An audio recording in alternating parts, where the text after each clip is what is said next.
Okay. I hope everybody's feeling good this morning. My name's Hazik, and this is called Good Morning Millionaire. We're trying to improve ourselves, not just to improve ourselves, right? And to do that, sometimes it's heart set, sometimes it's skill set.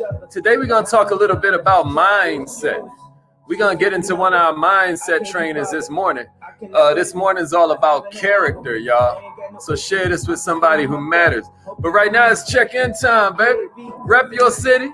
You know, this is free advertising, free marketing for you. You get to rep what kind of business you have. Tell us how it helps people. We really interested in knowing how, not what you do for man, but what you do for mankind. You know what I mean?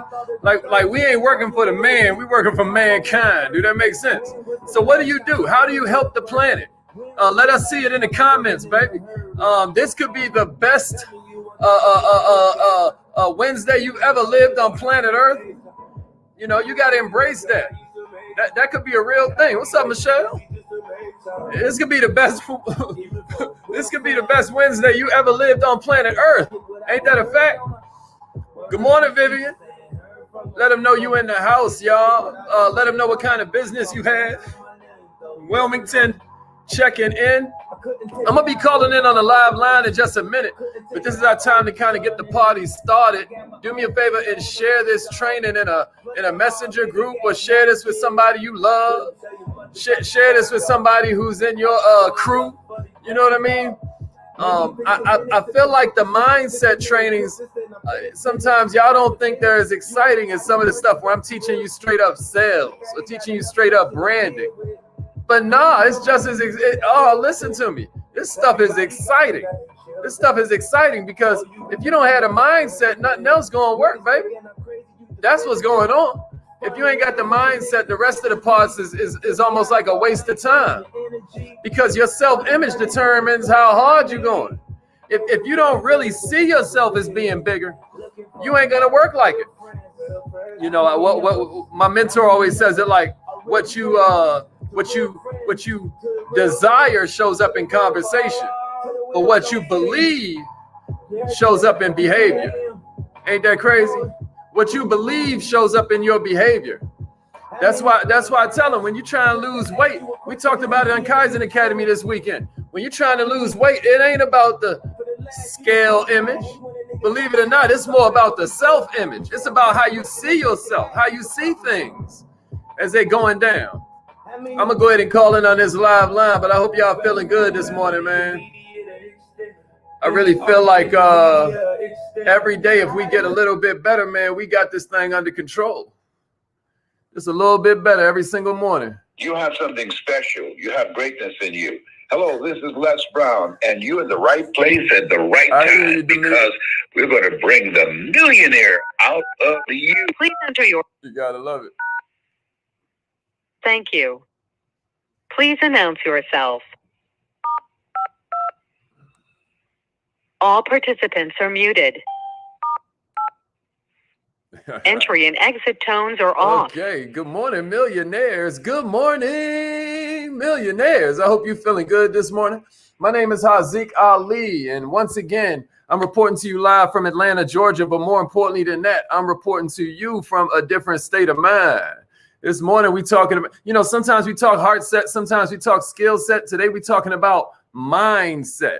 Our technique of the week, right, has to do with you being able to discover their personality types. I realize that some of you don't have what we put in the 90-day challenge section. So if you don't have that yet, then register for our newsletter. And today at some point, I'm going to send out the vocabulary piece that goes with the technique of the week. For those that don't know, the technique of the week is just for you to reach out to somebody that you know on some level and try to discern their personality type from the 3 questions that we give you. Those 3 questions make someone really let out where they're coming from in terms of their mindset. And as we know, we have winter, spring, summer, and fall, right? Organizers, socializers, empathizers, and analyzers. And the whole idea here is, if you ask them these 3 questions that are our technique of the week, the first question is, what do you do for a living? And you can chop it up with them about that. Somebody give me that in the comments. What do you do for a living?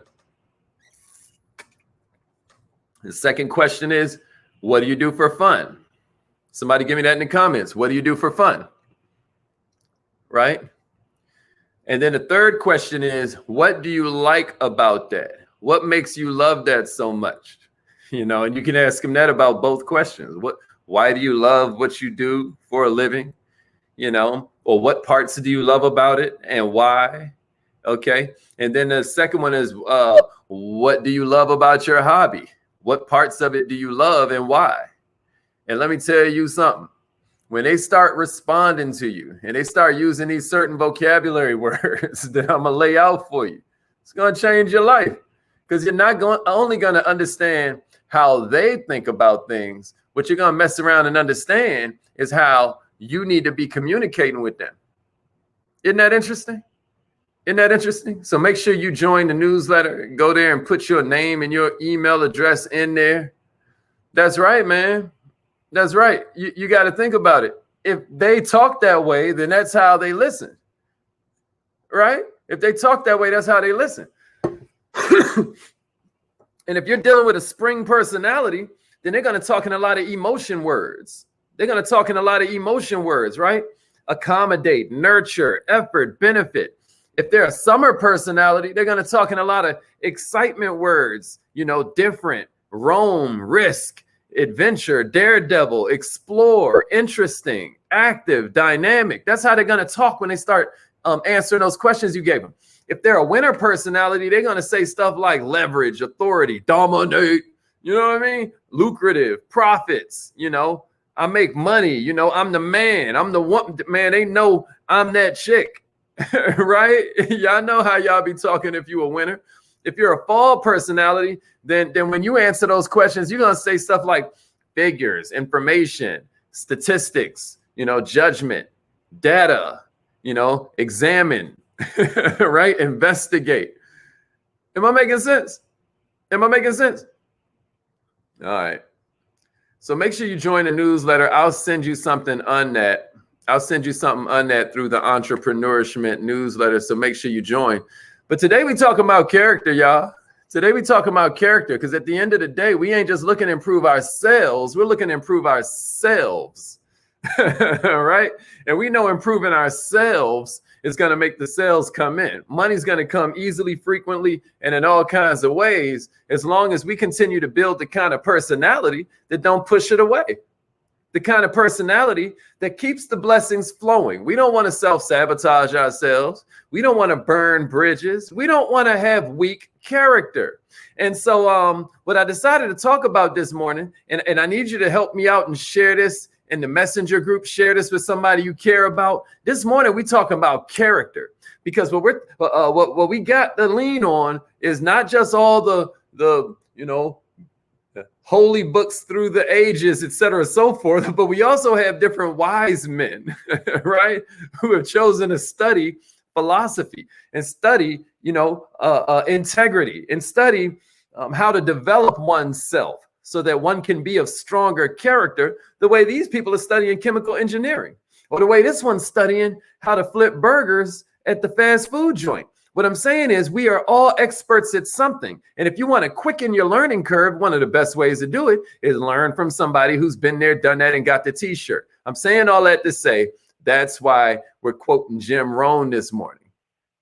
The way he always put it is, if you miss one of these 6 areas that we're about to give you, you'll find a weak link in your character. You'll find your leadership's undoing. All this time you've been like, why won't people follow me? Why can't I build a team of people who are actually good at what they do? Why can't people who have power follow me the way I follow people with power? Like, what's going on? I'm going to tell you, a lot of times it's your character. A lot of times it's your character. So I'm going to give you these 6 different sort of sections to look at. I want to invite you to rank yourself from 1 to 5. I want to invite you to rank yourself. Give yourself a score. No one can judge you for that score. But 5, if you're straight up millionaire minded with it, right? And then 1, if you're like, man, what is the definition of that? I barely understand it. Now, I know most of you are going to give yourselves a 3. I want to caution you to stay away from the 3. I want you to make a decision about whether this is a category you need more help in, or this is a category you cool as a fan. So stay away from 3. Stay away from the middle of the road. I want you to either give yourself the credit for having power in this category, or I want you to give yourself the responsibility to change it. Number 1 is integrity. Number 1 is integrity. Here's the first one, integrity. Vivian, I know you ain't give yourself a 5 in advance. I know you didn't. What is integrity, y'all? We hear this word all the time. What is integrity? You know, it's a good catchword, right? Integrity is really similar to the word character, but what it does is it gives us a different way to look at the idea of character. Because when you look at the root of the word integrity, what you're talking about is wholeness. You're talking about undivided. And that's an incredible way to help us understand what integrity really means. It's an undivided life. It's a life that's whole. For example, you don't act one way in one situation and then a completely different way in a different situation. There is integrity and wholeness to your life. The way a man does anything is the way a man does everything. But you recognizing that with intention and therefore fixing your flaws when they show up in these areas that you could just blame it on circumstances. You could just blame it on environment. You could just blame it on the experience that you're going through. But check it out. Once you remember that the way a woman does anything is the way a woman does everything, it'll help you stop living a divided life. You'll start to be more whole. You'll start to find yourself more in alignment. You know how it goes. Sometimes we're nicer to strangers than we are to our loved ones. You know, think about it. Think about it.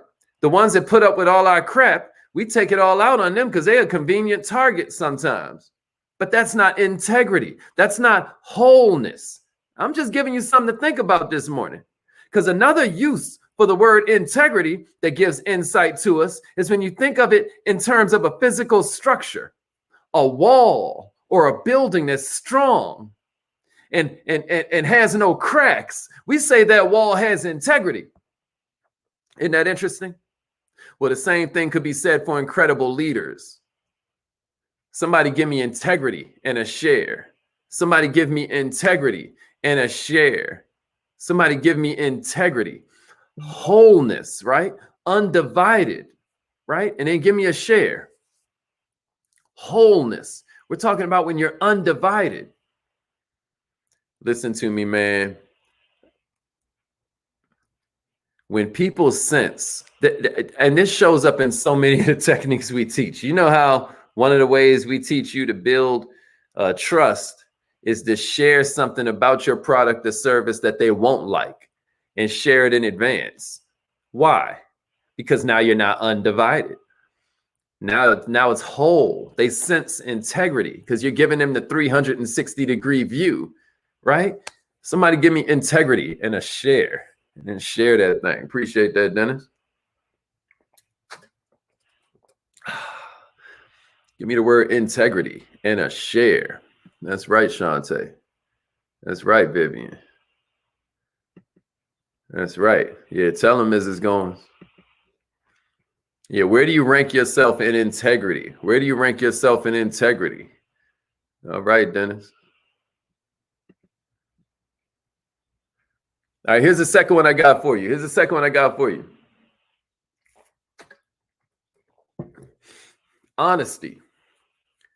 Honesty, millionaires. Man, let me tell you something. Do you know that people are honest so rarely that just the act of, Warren Buffett said it. He was like, honesty is a priceless gift. So don't expect it from cheap people. Y'all heard that one before? Everybody says that honesty is the best policy. The way Jim Rohn used to say it is that honesty is the only policy. And if you think about it, why do people kind of hold back the truth? 9 times out of 10, it's fear. 9 times out of 10, it's fear. They're either afraid of the ramifications of something, or they're trying to hide something that they don't think other people can handle, right? We're all scared that no one knows the real us, and if they found out, they wouldn't like us. We're all scared on some level that if people knew the real us, then they wouldn't like us. We're all scared on some level that if people knew the real us, I'm talking about the one that we display behind closed doors, the one we display when it's dark, the one we display when nobody's looking. We all feel like, if something, this is Freud, this ain't Hazik. This is Nietzsche. This ain't Hazik, right? Nietzsche. This is Nietzsche. This isn't Hazik. What I'm saying to you is that at the end of the day, a lack of honesty results in you trying to destroy the trust of the people who follow you. Because if you don't trust yourself, we automatically feel like, well, why should we trust you? We can sense you don't have the confidence in yourself. We can sense you don't have the confidence in your own words. We can sense you don't have the confidence in your own commitments, because we sense that you don't believe yourself. What we're saying is, if you tell them the truth at this point, and they know that you've lied before, now they're like, man, if he'll lie to them, right? Do you know that's the same way it works with you? In my book, I talk about like how you set that alarm clock, and then you hit the snooze button. It feels so small to you until you realize that now you've lied to yourself, because you told yourself you were going to wake up at this certain time. And then the alarm goes off and you completely disregard that commitment. What happens when it's time for you to look in the mirror and say, we're going to get rich? Or look in the mirror and say, man, enough with these cigarettes. Or look in the mirror and say, I'm ready to lose weight. The reason that Jim Rohn said honesty is the best policy is because it's not really about the scale image. It's about the self-image. It's not really about that bank account. It's about how you hold yourself accountable. And we're going to get to that in a minute. But what I'm saying to you is that, what if you decided to take on a policy of extreme honesty this morning? Now, it's easier said than done, but what if you chose to I love that honesty, Mama Mahasan. I love that transparency. Where do you rank yourself on honesty, y'all? Where do you rank yourself on honesty? This ain't the time to be trying to impress somebody else, right? Your reputation is what your leadership is based on. You ever been in a relationship where you were trapped in dishonesty? Man, I'm so thankful for my lady, because I'm gonna tell you something. Honesty is not our problem. But have you ever been in a relationship like that? I'm so thankful for my business partners, because honesty is not a problem. I think I told them the other morning, like, man, I'm so thankful that I can trust y'all. I'm so thankful that I don't have to expend energy watching my front and my back. I'm so thankful to have people around me who think about me when I'm not around. Millionaires, when we're honest and we live transparently in front of our followers, in front of the people who give us the gift of influence over their lives, they're able to see us for who we are. You hear me? Now they're able to make solid decisions to follow us, because we're making solid decisions to share with them what's going on. We're making solid decisions to be honest about our efforts to improve. Man, we're becoming the kind of person that we can count on. So now we're becoming the kind of person that they can count on. Am I making sense? Give yourself a ranking on that honesty one, and then give me a share, and we're going to move on. I still got 4 more for you. We're going to have to speed this up. So, let's get into it. Yeah, what's cracking, Damon? Okay. All right. Man, appreciate that transparency. That's a king talking right there. Appreciate that transparency. That's a king talking right there. Listen, man, the truth will set you free. The truth will set you free. Here's number 3, y'all. Loyalty. If you're talking about good character, loyalty. What do we mean by this loyalty thing? We use the word loyalty, but you know what's a better word for it? Commitment. Commitment. People of good character are loyal people. But what does that mean? Does that mean that they stick around in toxic situations? Does that mean they stick around in places where it's going to harm them? You know, is this old Russian billionaire. He was talking about how, you know, there's this old Russian fable about how, you know, everybody has a certain amount of salt. All the water you drink, every body of water has a certain amount of salt. And so the only way to get through this life is to make yourself so big, so massive on the inside, okay, that you can absorb the salt and barely. And he was like, who got time for that? I just decided to start liking the salt. What do I mean by this? Why am I telling you this story, right? Because a lot of times we are immature enough to feel that, what's the best way to put it? What I'm trying to say is this. Everybody knows in human nature that people are going to fail. Everybody knows when you take those vows, right? It's for better or for worse. Everybody knows human nature. Everybody knows it's just a matter of time, no matter how talented somebody is, right? But a person of good character is staying with their friends even in the down times. And what happens is, instead of you getting to the point where it's like, oh my God, I wish I could find some body of water that's perfect and doesn't have salt.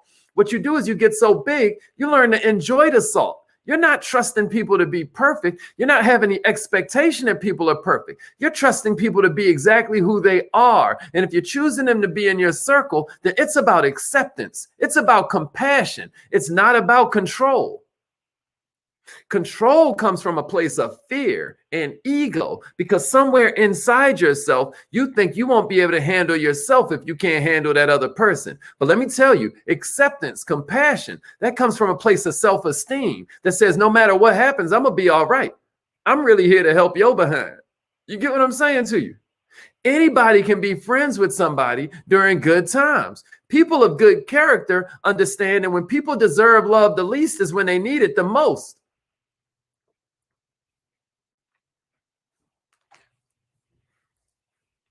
People want to follow leaders who are going to stretch them beyond where they are. But check it out, though. People want to find leaders that also allow them to be comfortable, right? Allow them to try, be comfortable failing. Yeah. We want to be stretched, but also we've got to realize, you know, yes, we want to stretch our people, but we've also got to realize that they're going to stretch through the actions they take that are imperfect. But if you come with frustration instead of compassion, you're going to stunt their growth. That's not loyalty. But when we're loyal to our followers, they'll be loyal to us. They'll make every effort to succeed on our behalf because they feel like now they're doing it for you as well. They feel like they're doing it for the team as well. They feel like they're now in that superhuman place where we're all willing to do more for others than we are for ourselves. Is that a fact? I mean, they even teach you in persuasion that, you know, one of the ways you can get people to like you is to get them to do a favor, either for you or for somebody else, because subconsciously they form a bond with you automatically. Well, listen to me. You can give yourself the advantage of that when you create a loyalty to your people, because now all of a sudden they're loyal to you. I mean, we don't like Donald Trump, man, but I'm going to tell you, man, this dude was a textbook study on how you create unfailing loyalty. When the people really feel like you're loyal to them, when the people really feel like you're willing to stand up in the face of certain adversity, to speak up in a way that they feel on their heart, they feel loyal to you because they feel like you're loyal to them. There are few things that strengthen that bond between a follower and a leader than when a leader shows loyalty to a follower who's in need. Why you think Hurricane Katrina, they gave this money away, like $1 million, right? But then they spent $5 million telling everybody they gave away $1 million because they want to create loyalty among the donor base. You get what I'm saying to you? Give yourself a ranking on loyalty. Not just the normal nuances where we're like, I remember this time I stayed in some hellish relationship, or I stayed working for a horrible boss because I was with. I'm not talking about that. I'm talking about how loyal are you to a cause? We don't mean loyalty, and what we mean is laziness. You hear what I mean? Some of us confuse loyalty and lazy. We say we're I'm not talking about lazy. I'm talking about loyalty. I'm talking about you're moving forward towards the mission, whether they're ready or not, whether they having a bad day or not. You're pushing. All right, here's number 4. Here's number 4. Here's number 4. Loyalty is an action word, y'all. Here's number 4. Just like love. Here's number 4. Self-sacrifice. I'm gonna hurry up, man. We got 3 more to get through, and we running low. Self-sacrifice, y'all. It's another trait of good character. You know, Lee Iacocca is famous for bringing Chrysler back from the brink of destruction. Chrysler is now Chevy, Dodge, you know, but it started off as Chrysler, right? And Lee Iacocca was this real famous executive, and he took the company over. But his whole play was that when he came on, he was going to take only $1 a year in pay. That was self-sacrifice. They were on the edge of bankruptcy. You know, this is one of the major employers in our whole country, and they were about to go out of business. So what did Lee Iacocca do? He showed his understanding of and his ability to empathize with an average line worker, somebody who's just working in a factory. Here he is, this big dog. But when he showed this self-sacrifice, it helped him build this insanely loyal following, this incredible cult-like following, and it built Chrysler into one of the world's most powerful car companies. But it all started at the top. What is it about self-sacrifice, y'all, that breeds followers? Well, it's because, listen to me, we all know that we got a couple things we can count on. One, we make horrible decisions, right? You're like, not me, Hazik. You know, never mind. I ain't gonna go there. But the divorce rate says otherwise, right? We make horrible decisions, right? And 2, all hell always breaks loose, right? So what are we really looking for when we buy something? Are we buying this product? Are we buying this service? No, we're normally buying the brand. We're normally buying the person. One or the other. And a lot of times a person is the brand, right? Or these people represent the brand. What am I saying here? What I'm saying is, when a leader is so forward thinking as to show self-sacrifice, we now don't mind laying in their hands because they've shown that they'll even put themselves second to making sure that we are covered when we make that bad decision or when all hell breaks loose. I'm just showing you the psychology behind it. When they witness you doing this, they can't help but follow you because they're like, self-respect dictates I get behind this person because they're going to have my back. When that happens, y'all, they don't care if you make more money. You hear me? They don't care even if you're being used for personal gain. I mean, see Donald J. Trump, right? What you do when you create this kind of mental construct, right? A person of good character or who shows these good character traits, because keep in mind, you showing the traits is not the same as you having it. You get what I mean? That's what makes this stuff so dangerous, because the devils amongst us are able to display these traits. You got to think about it, y'all. If good intentions matter, if putting the people's best interest in mind mattered, could con artists even function? But what you've got to do is understand that these traits are what people are looking for. And a lot of times, because you have good intentions, you don't work on these traits. You're like, at the end of the day, I know I'm a good person. I know they're just going to feel me. You almost feel entitled to it. But I'm telling you, what you have to do is sometimes be the Red Cross. You got to be Donald Trump. You have to make sure you put it on display for people. I hope I'm not being too deep this morning, yo. I'm just trying to keep it real. Give me a score on number 4, and then give me a share. I got 2 more for you. We got to hurry up. We got to hurry up because it's almost time to go do our affirmations. We got to hurry up. Here's number 5. Here's number 5. Man, good stuff. Good stuff. You should be following us on YouTube, Facebook user. Come to YouTube. What's up, Miss Brown? All right, here's number 5, accountability, y'all. Accountability. Somebody give me an accountability and a share. Accountability.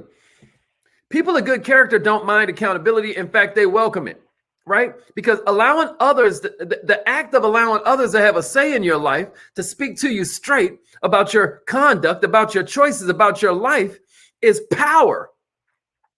Because you got to remember, to know thyself is the beginning of all knowledge. And the brutal truth is, we all got a bunch of blind spots. We need other people to show us what's going on because we can't see the picture when we inside the frame.